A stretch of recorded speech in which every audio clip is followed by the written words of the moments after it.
Good evening, coaches. This is Coach Anthony Williams, founder and CEO of Connected Athletics. We are a startup company based in Austin, Texas. Our tagline, as you can see there, is "Who's Next?" We are building a platform for student athletes to tell their stories. We are a startup company based in Austin. We're focused on helping student athletes successfully transition from high school to college and then either into a pro career or into a transition in their career based on their major. The Spotlight podcast is a platform to help student athletes tell their story, to tell their journey, tell us who they are and not just what they play, because that's very important during the recruiting process.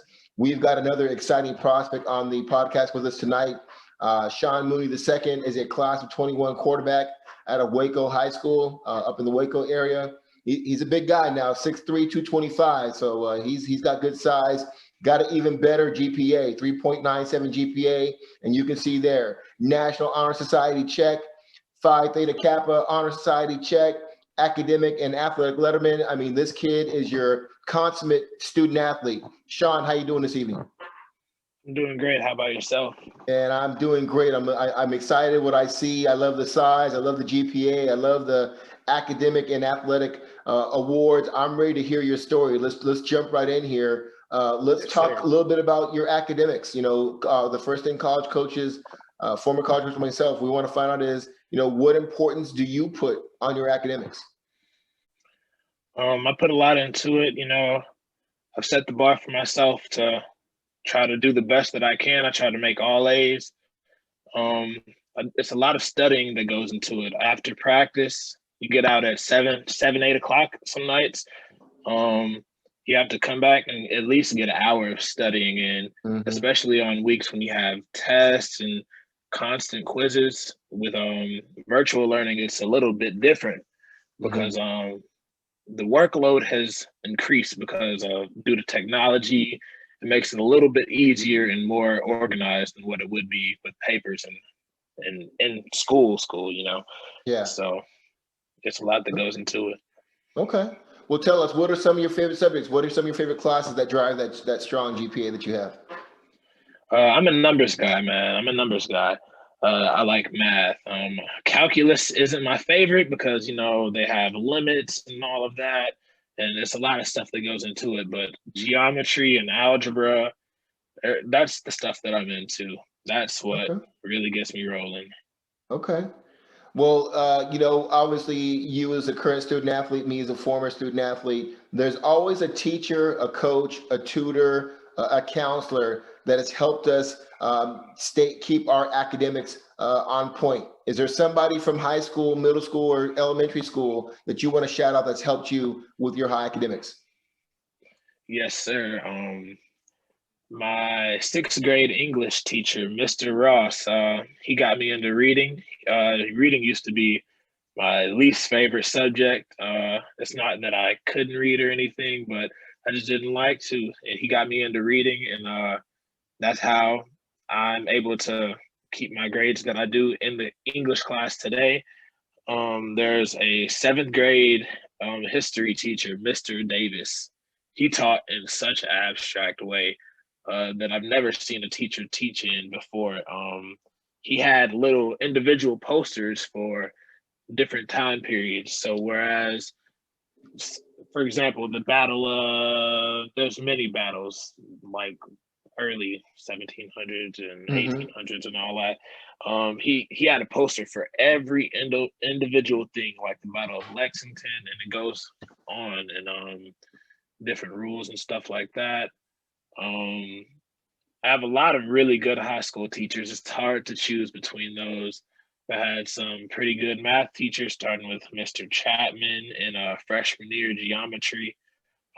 He has some really interesting projects. That's how I'm really good at. He taught it in a different way as well. He's not just your stand at the board and copy down the notes type of guy. He walks over to you. He explains it. He brings energy into the classroom. He always has that cup of coffee with him as well. That's awesome. No, it sounds like most of those teachers have a common denominator. They made learning fun. It wasn't just like you said, Yes, like a sir. teacher at the board, like copy this down, there's going to be a quiz on Friday kind of thing. And I love that you shout out those teachers, because as student athletes, we wouldn't be anywhere without them making learning fun. So I appreciate you shouting them out. You're in your senior year now, Sean, as you know, and you'll be in college here in the fall. Have you thought about what your major might be in college? Yes, sir. I've actually decided what my major was going to be since seventh grade. I went to Texas Southern. They had African. Oh, my bad. A power thing came up on That's my good. phone. Sorry. Did you want to re-ask that question or? No, you're good. Go ahead. All right. I went to an engineering camp at Texas Southern. Not really inspired me to become an engineer. I don't know which branch, but I've narrowed it down to two. It's either going to be mechanical or electrical.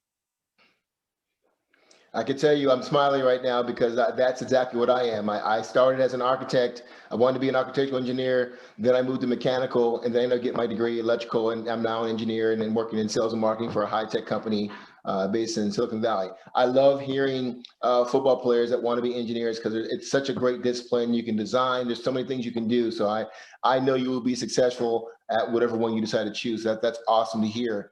You know, another thing Yes, that's sir. important, Sean, for college coaches as they evaluate you is learning, how do you best learn both in the classroom environment and in the classroom when it comes to position meetings and on the field.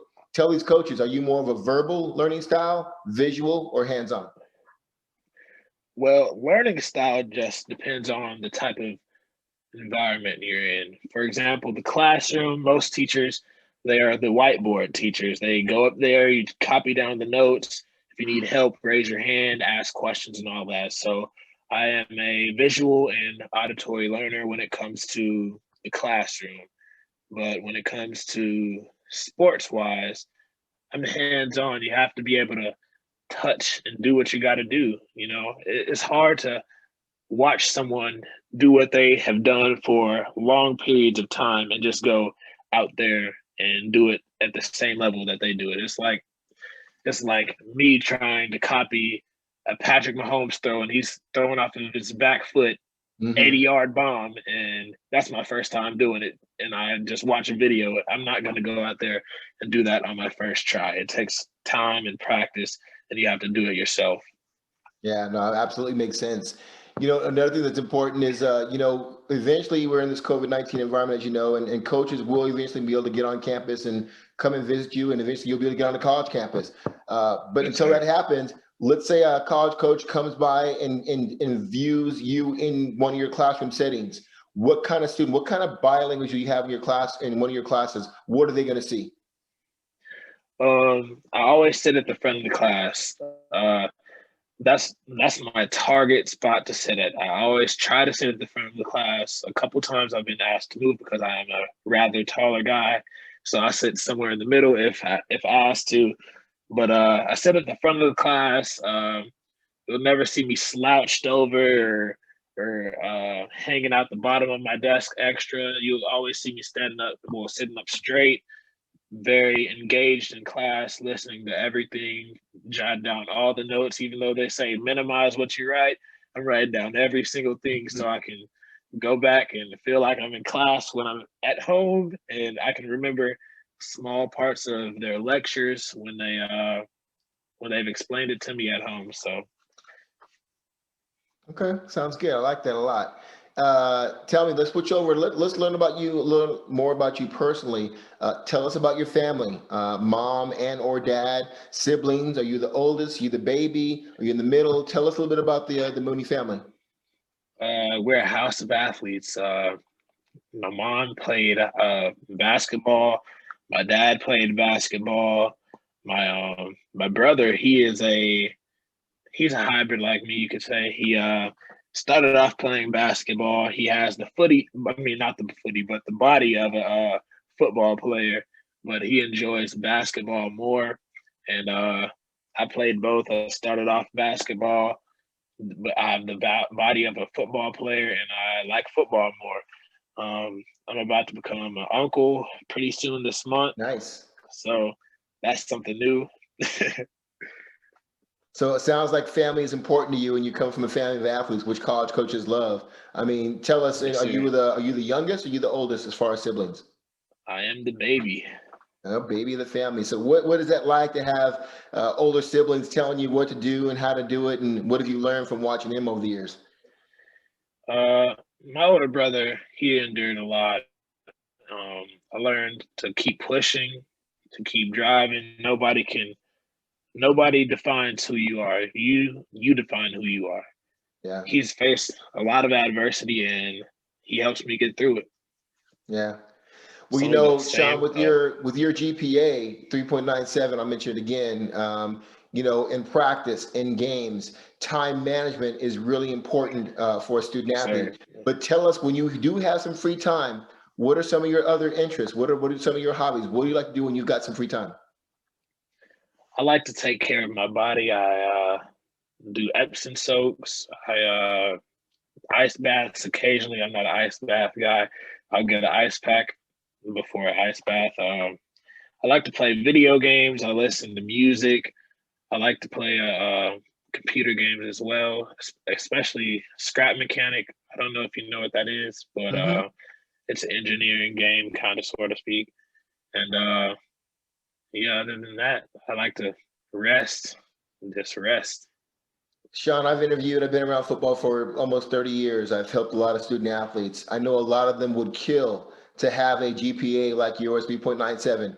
What advice would you give some of these underclassmen that may watch this podcast about what they have to do in order to get the kind of GPA that you have? What are some of the things you have to sacrifice? What are things you know now that you wish you knew as a freshman?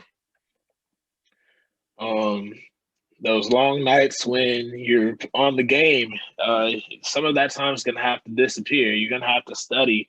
You're gonna have to put time into being a student athlete. That's why student is before athlete. You have to be truly engaged in that, because you one slip up and that could drop your grade like a great amount, especially Yeah. on tests and stuff like that. You have to take everything serious. Just like you take video games and sports serious, you have to take that classroom serious as well. Yeah. Sean, have you always been a good student, or did a light come on your sophomore year, your junior year, or you always been a really strong student? I've always been a really strong Okay. student. I've set that bar since third grade. Okay. I like it. Hey, recruiting is a big part. Social media is a big part of recruiting, especially Twitter and stuff. For a college coach that has not visited your Twitter page yet, tell them what they're going to see. What kind of message are you putting out there? What kind of brand are you establishing yourself out there during recruiting? I put out a really positive message. Um, I wouldn't put anything out there that would damage my reputation to anyone else, because I aspire to be a college athlete next. That's the goal before you go anywhere else. You want to be a college student athlete.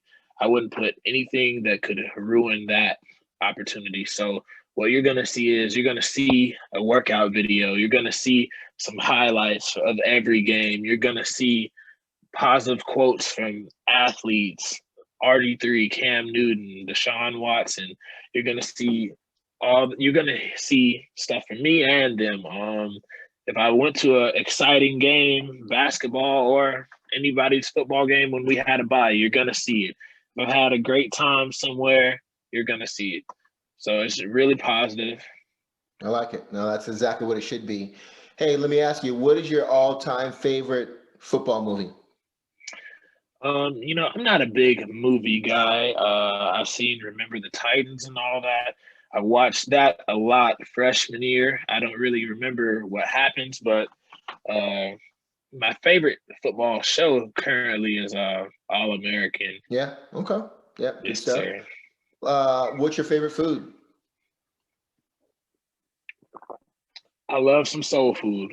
I love some Okay. soul food. Sweet All right. potatoes, mac and cheese, get the Okay. dressings, some greens. It's hard to top. Second best is Italian for sure. Okay. All right. I like it. I can definitely feel that. What about music? What kind of music do you like? Who do you listen to? Who are some of your favorite artists? I like rap music as my favorite genre.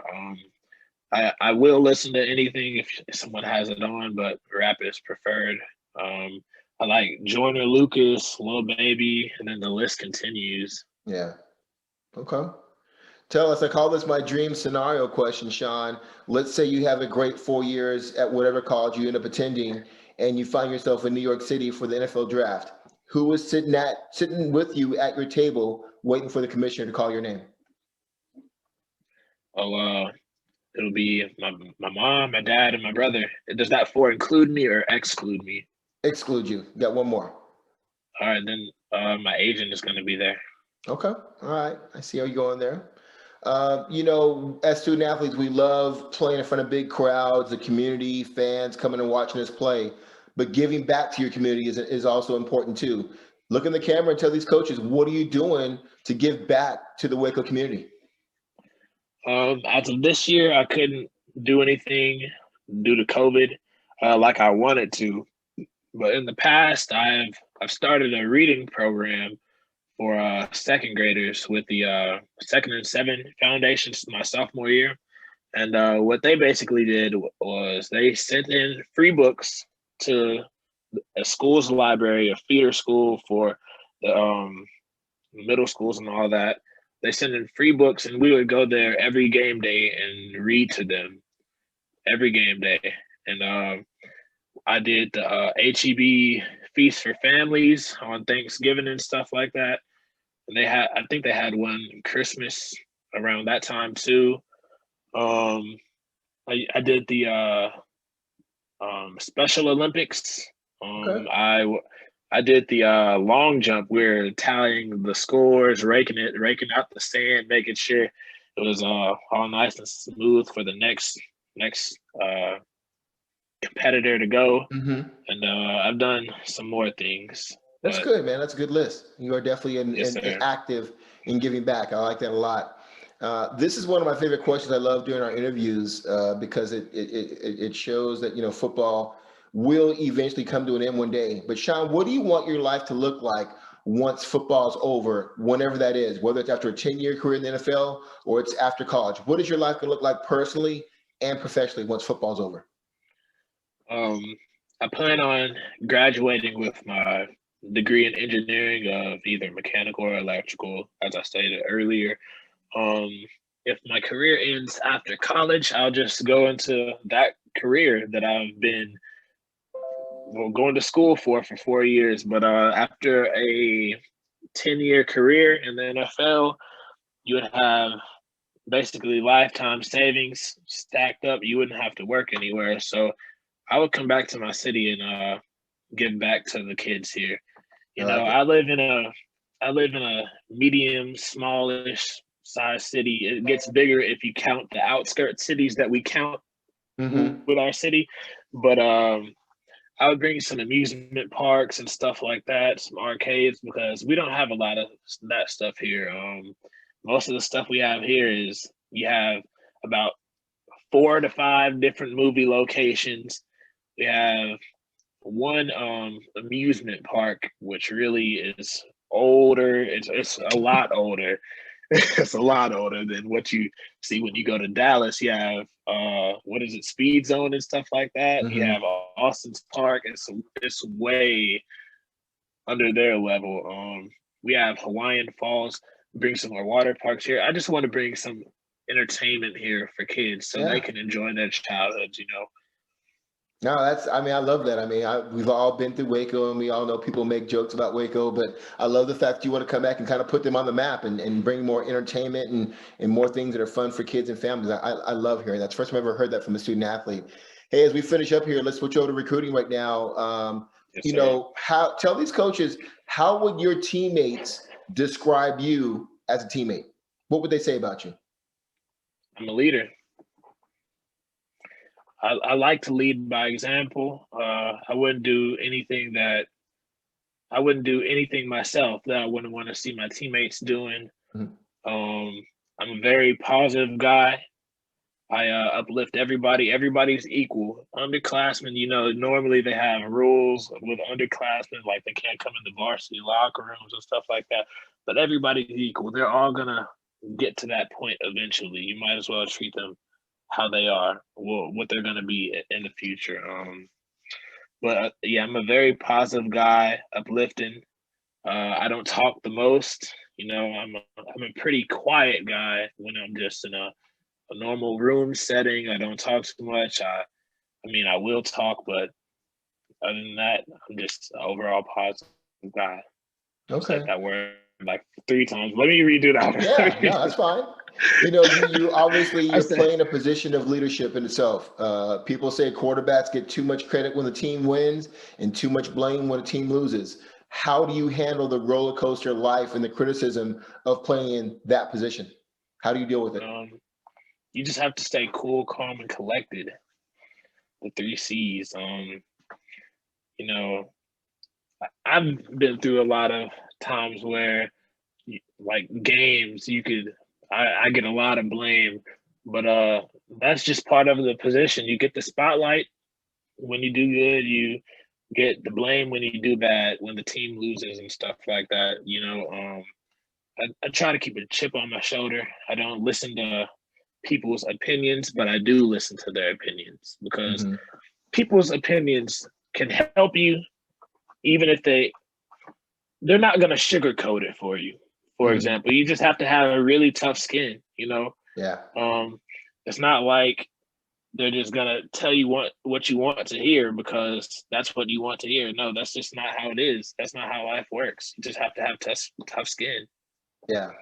As a former college coach myself, and I have a lot of friends that coach, obviously, and the question they always ask, somebody like you've got tremendous size, 6'3", 225.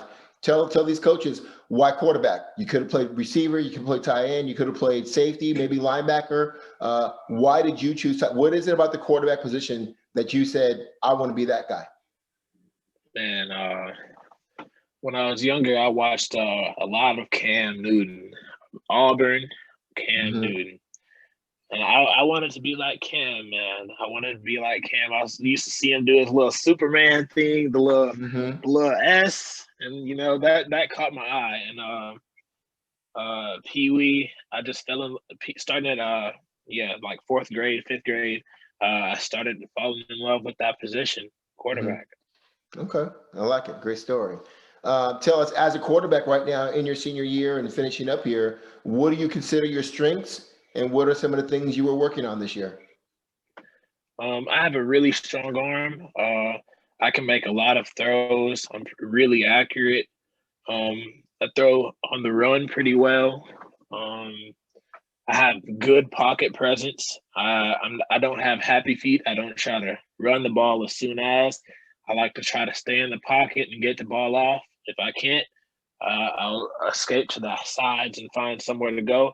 If I can't throw the ball when I roll out, it's either I'm gonna turn upfield and get what I can get, and if not, I'm gonna throw it out of bounds so we don't take any lost yardage. Those are my strengths. For my weaknesses, I wouldn't say that I have any crippling weakness. I'm not perfect at everything, so I work on everything. So for weaknesses, I wouldn't know what to tell you because I work on everything. I try to Okay, improve on everything. that's fair. That's fair. As a quarterback, can I assume that you're a film study guy? Tell us about how much you study film and what are things you're looking for to help you be successful on Friday nights. Yes, sir. So I am a film study guy. I study it throughout the week in small increments, starting Monday, Tuesday, Wednesday. Then Thursday before the game, that's when I get that hefty load in. So I'll probably get about 15, 20 minutes a day each of those first 3 days. And then on Thursday, I have a game day routine where I put my AirPods in, I grab my phone, make sure it's charged. I hop in the tub, I soak for about an hour. I just sitting there, I watch film and listen to music. And when I'm not listening to music, I call my brother and I watch it over with him because he was a defensive guy. Hmm. He can tell me what he sees because 4 eyes are better than two. Yeah. So That's every game day routine. I sit there in the bathtub, soaking, listen to music, just chilling, and watch film, and then I go over with my brother. I like it. Tell these coaches and fans that are watching this right now who've never played quarterback, just describe that feeling when you come up, when a coach calls a play, you walk up and you see the defense in exactly the coverage you thought they're going to be in. What's that feeling like when you go, oh, that's exactly what I thought they're going to be in? I'm definitely going to take advantage of this. But tell us what that feels like when all the film study and the scouting report all comes into fruition on a certain play on a Friday night. Man, whew. I don't know. I would compare it to Kyler Murray when he threw the pass to someone. I forgot. I think it was Hopkins or Fitzgerald. Yeah. Yep. And you could see him smiling before he even released the ball. You could see him smiling before he threw the ball. I don't know a feeling like it. It's one of a kind, truly. Mm-hmm. For example, I had a play this year. We were in trips left, one receiver on the right side, left hash. We're 10 yards away from the goal line or so, 15 maybe. We're in the red zone for sure. It's manned up. And there was no one out there to guard that my outside receiver on the right. He ran a quick slant, and it was 6. It was just wide open. There was no safety. There was no backer to split the difference. It was just straight man. He lined up extra far so he could have that extra room. Flipped my hips and threw the ball, and then it's just a different feeling. It really is.